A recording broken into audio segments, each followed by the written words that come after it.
Are you having questions about how to style your horizontal surfaces?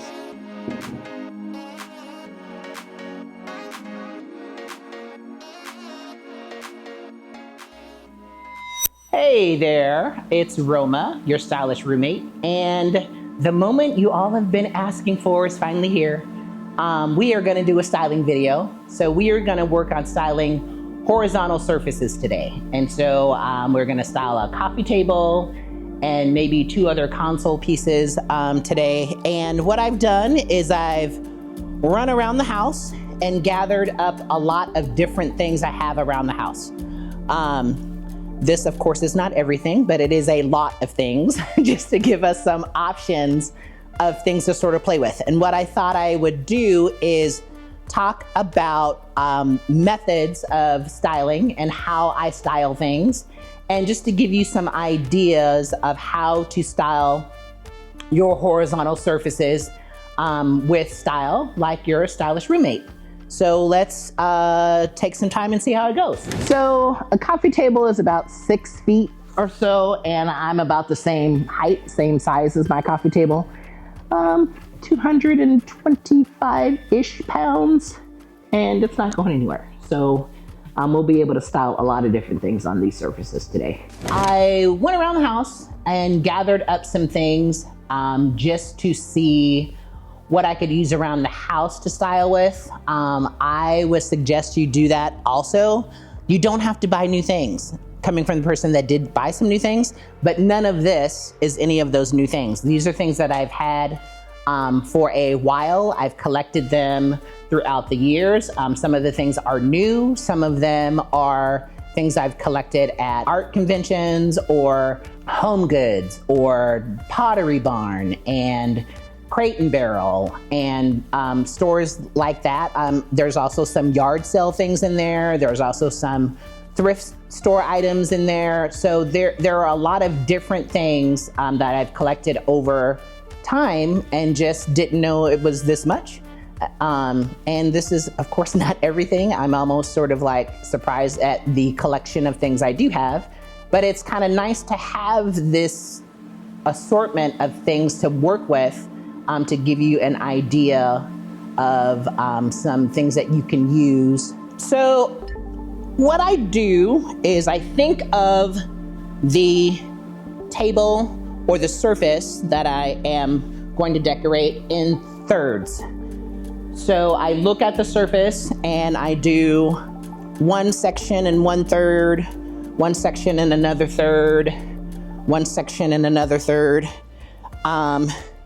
Because the rules of 3 sort of apply with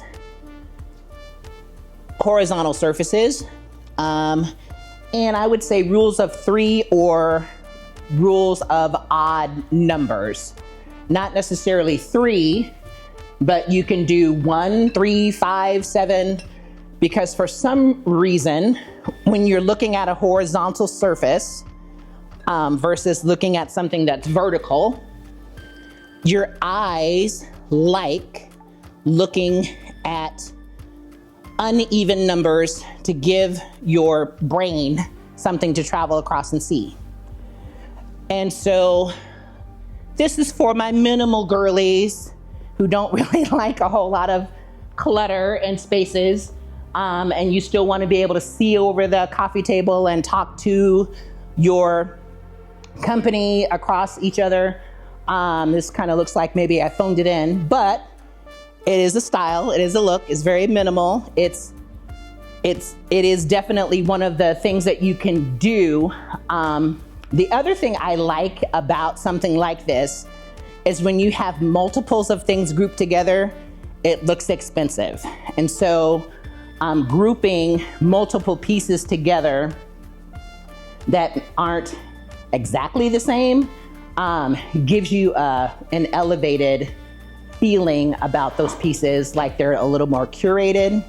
And it also gives the surface that you're decorating more of a cohesive feel. And it's just simple, it's to the point. You don't feel like you have a lot of clutter. If you are one of those people that likes things a little more minimal, this is an idea that you can use for that. The other thing you can do, just to give this a little more elevation, is use what I consider to be a riser or lift, which is usually just a coffee table book.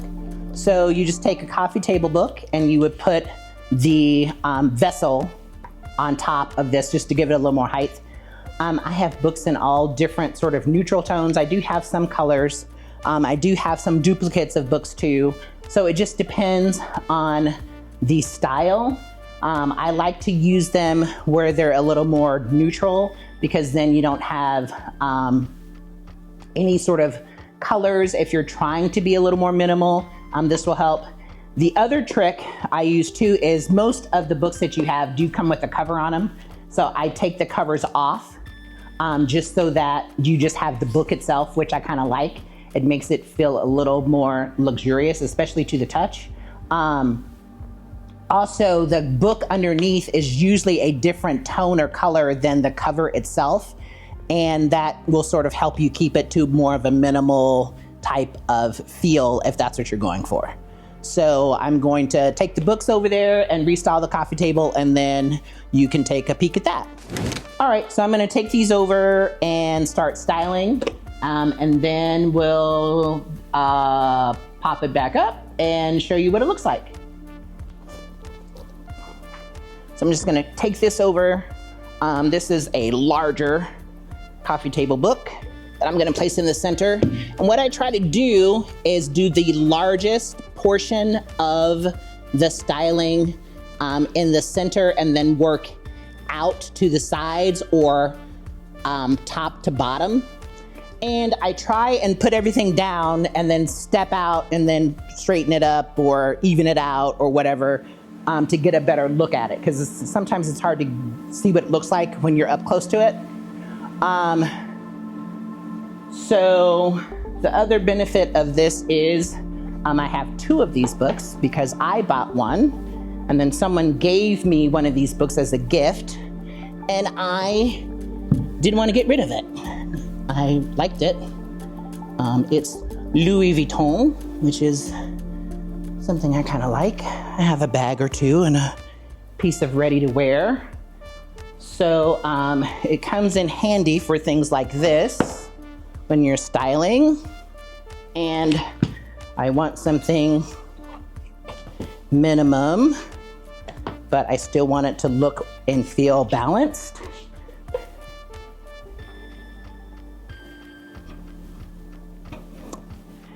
And this is just a variation of the minimal, where it just gives it a little more height using a riser, which is, you know, it can be a coffee table book. It can be a box. It can be anything that's gonna give yourself a little more height or elevation.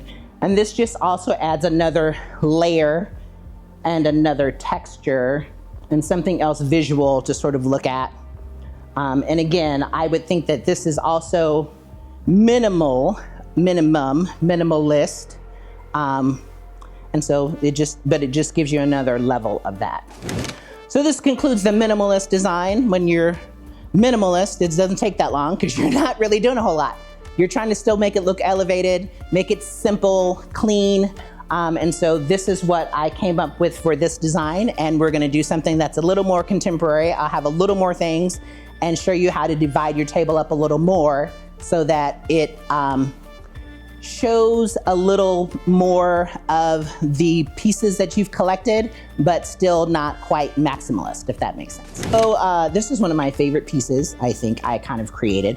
So this is a bowl. I think I got this at Crate and Barrel or CB2, and I just filled it with these river rocks. So I filled it with that, and then I got these geodes from Home Goods, I think. But it's heavy and substantial, and I hate carrying it, but I love decorating with it because it makes such a statement.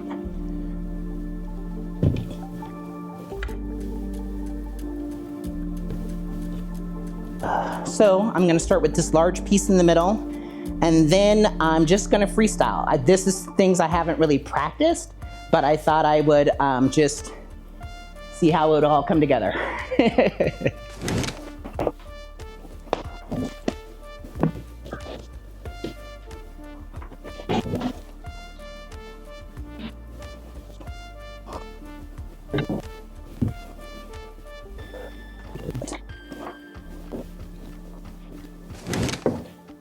don't want the dark one. I'm gonna do the lighter one over there.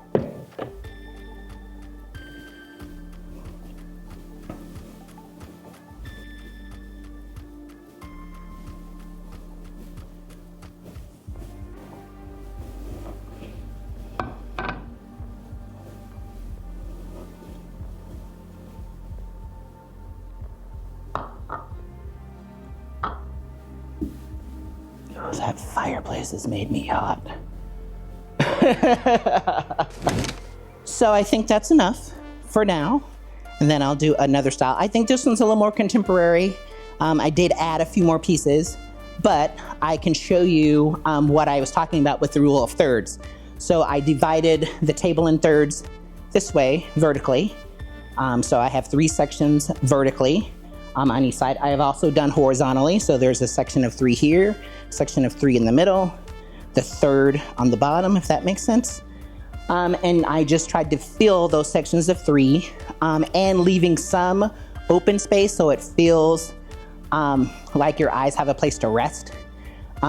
So if you're doing things and it's not so much of a maximalist style, you still want to have some open spaces where your eyes have a chance to rest. And then you can enjoy and appreciate all of the other things that you've added.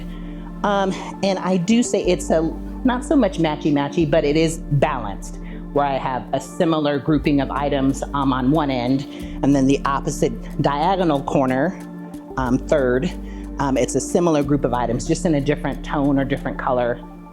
Plus you also always should have coasters on the table, I think, to have places where people can have a drink.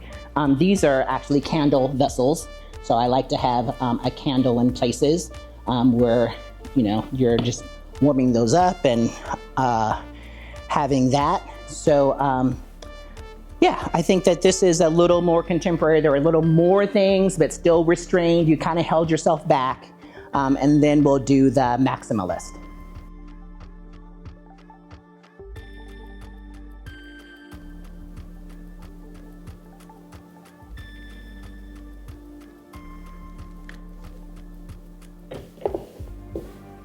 I almost covered that up. That sort of would have defeated the purpose.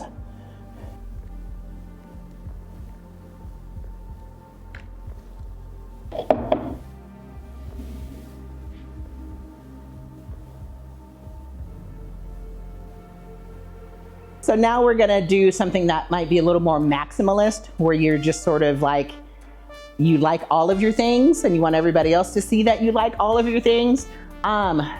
I think sometimes when you do maximalist, people think it's a lot of clutter, but I always like to think of it as curated, not so much cluttered or junk, because no one wants you to call their things junk. And I think if you do it in a thoughtful, restrained sort of way, you can still do it and have it look where it's not just a bunch of items that you have together placed on the table and there was no thought behind it. So that's what we're gonna do. I think I'm gonna just leave what we have, because clearing that off is gonna take a little more time. So I'm gonna leave what we have, and I think I will just add to what we have and maybe rearrange some things, but still keep the base of what we have, and just add to that, and let's see how that works. So what I thought of is trying to add some things that are a little more vertical, that give you a little more height, because everything that I have here is kind of the same level or kind of the same shape. So when you're doing horizontal surfaces of any kind, you want to think about that, having some different peaks and valleys and different levels and changes in your levels of the things that you design, because again, it gives your eye something to sort of visually focus on or be attracted to, or want to go and say, oh, what is that? Let me take a look at that. So when you have something that sort of guides your eye that direction, it gives you more of an idea of trying to find the different piece to sort of focus on. So I think that's what we're gonna do this time. It's just add some of these taller elements and to give you some visual height of that. What would you like to select? I think I'm gonna do this piece. The other thing I wanted to talk about are these feet on the bottom. just the pads. I try and use these on a lot of my, especially heavier items or anything I think that are going to scratch the surface. Some of the items you buy already come with these, but if you don't, if it doesn't already have it on there, you can buy these. I mean, I bought these at Amazon, they have them at Target. They're pretty inexpensive, but I just buy a lot of them, so you have a lot of different sizes of them. And I also try to buy the brown ones, because I think the green ones, if they show, I don't like how they look. And if you do see it, if it's brown and matches your surface, you don't notice it as much. So that's what I try to do. So I think I'm gonna slide this in here, move that over there, and just sort of add this piece in here.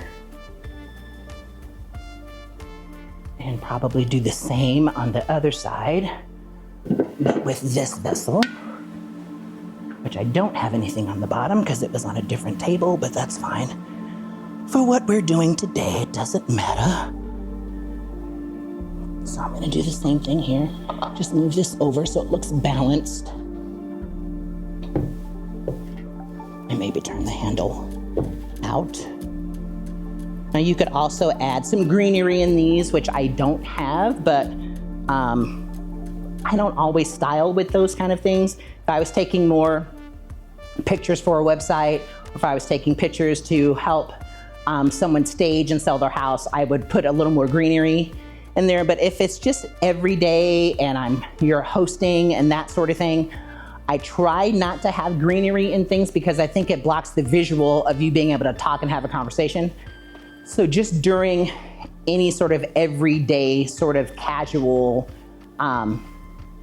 decorating, I don't always do that. So if you choose to do it, you can. I'm not saying you shouldn't. This is just how I would do it. And then let's do these other two tall pieces in the back because I don't have anything on there like this. And I'm gonna add these in here in this open space. I don't know, I don't have a lot of little objects, but I like them because they add a lot of different color and texture to the table. And I think they look expensive, but I think I paid like maybe $3 a piece for these. I did, because the price is still on the bottom. So, I don't know. I think I just like to add these in places because it just gives, again, it gives your eye something else to sort of look at and see. And I don't know, I think they're probably one of the first things I sort of collected when I kind of started the journey of wanting to be a designer. They came from a garage sale, and so I just picked them up and I was kind of like, oh, I have just held on to them for a while. I don't know, it just good memories. I think that's why they're one of my favorite pieces. And I think I'm gonna stop here. Sometimes I think if you keep going, you end up doing too much or having too many things, and then it doesn't look as curated. And so I just would stop at this point and then step back at it and look at it and sort of adjust things if they need to be adjusted, or move things around if they need to be moved around, and go from there. Of course, I could have stopped 2 or 3 items ago. Or I could still go and add more things if you think you have more space. I think the fun of this is trying all of those different things, adding more things, taking away more things, just to see how it feels to you. There is not a right or wrong. I do think that there is a comfort level to it, but I don't think that it's wrong to add more or right to pull anything out where you have less. I just think if that's the look that you're going for, you find the balance of that look. So this is more of a maximalist, I think, but I think there is a good balance of things here where it doesn't feel like clutter. I also think it feels collected and curated, and that's what you want to go for. Now, I did this just for the video, but I kind of like it. The table was, of course, different. And if you have followed me from the beginning, you have seen the other things I had on the table. So again, this wasn't something that I practiced. I just kind of did it as we were looking at it. So you got the same sort of live action version that I did. And I think I'm gonna just leave it like this for a while. And then if I get tired of it, I'll change it up again and maybe do another video. So let's move on to another surface. We're gonna do another console area in the house, and let's see how that goes. And ta-da, it's done. Ta-da, ta-da. So what I did is I thought I'd stick to a black and white theme. Since the console's here, it's black and white, the wall's kind of black and white.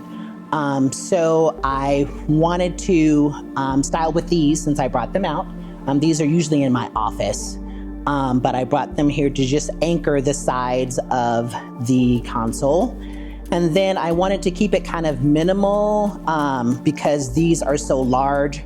I thought everything else that was around it should be smaller and a little lighter. That was the other reason I went with the black and the white, because then it sort of minimizes it a little bit and doesn't seem so overwhelmed. So I just took everyone's favorite Tom Ford book. I know there's the love-hate relationship with the Tom Ford book, but I love it. I've also taken the time to read it. And I have followed him and his story in fashion, moving from Gucci, where he used to design, to his own label. And so that's why I have it. Also, I took this bowl since it was lower profile and didn't add any more visual height here, and it gives your eye some other place to travel. This is just a pumpkin. It is from Halloween. But I mean, no one's gonna know that unless I tell them, since I told you. So that's what this is. And it just, again, gives you a little more texture. It also fills the color scheme I was going for. The other thing I like to do sometimes when you can do it is to layer artwork instead of hanging it on a wall. Normally this is on the wall above. I just took it off the hooks and just brought it down. And so this is another thing that you can do, is layer art on top of your consoles and not necessarily on the wall. And it just gives you another layer and another sort of way to style and decorate.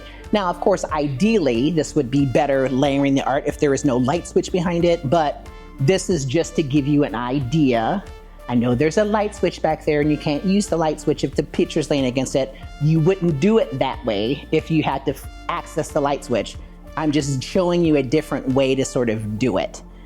So I don't want anybody in the comments, you can't use that light, blah, blah, blah, blah, blah, blah. I know that. I just wanted to show you a different way to do it. So that is why I did that way. So it is a different way of layering and styling things, and it just gives you a different look or a different idea of, oh, I would have never thought of styling, layering my art. So that is a trend or a trending thing. And I like that look. I've done that in a few places in my office. I have a console piece like this and some art that my mother bought me from one of her friends that does art. And instead of hanging it on the wall, I just layered it behind on top of a console. And I like that look. About the rule of thirds here. Sure, yes, again, the rule of thirds. So I did break this into 3, as small as the thirds are. So I did the this section as a third, the middle section as a third, and then the far end as a third. And I just did each group this way and a third, but I don't have 3 items together. I just have these 5 or 6 items on top, but layered them where they look uneven, so your eye has a way to travel across and look at each piece. Could you section off the third with your hand? So this would be a third here, just this piece, and then this would be a third here, and then the section in the middle is also a third.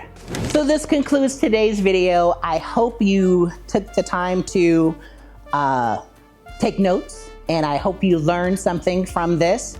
It is one of the things that it seems a lot of my subscribers have requested, is to have some more videos of me showing you things. And so I wanted to make sure that I was listening and took the time for that. The other thing I would love for you to take the time to do is go down and smash those buttons, subscribe and like the channel and like the videos. So again, I can know what type of content you'd like for us to continue to show to you. Again, I'm noticing a lot of you guys viewing and not a lot of you guys subscribing. So this is one of the things you asked for. So now that you're getting some of that content you've asked for, I would love it if you would also take the time to subscribe to my channel. And I am thankful that you took the time to create with me today, and I look forward to creating again with you in the future. Thanks so much. Yeah, I'm laying on this coffee table, but it can support me, which is a surprise because I've gotten a little thick.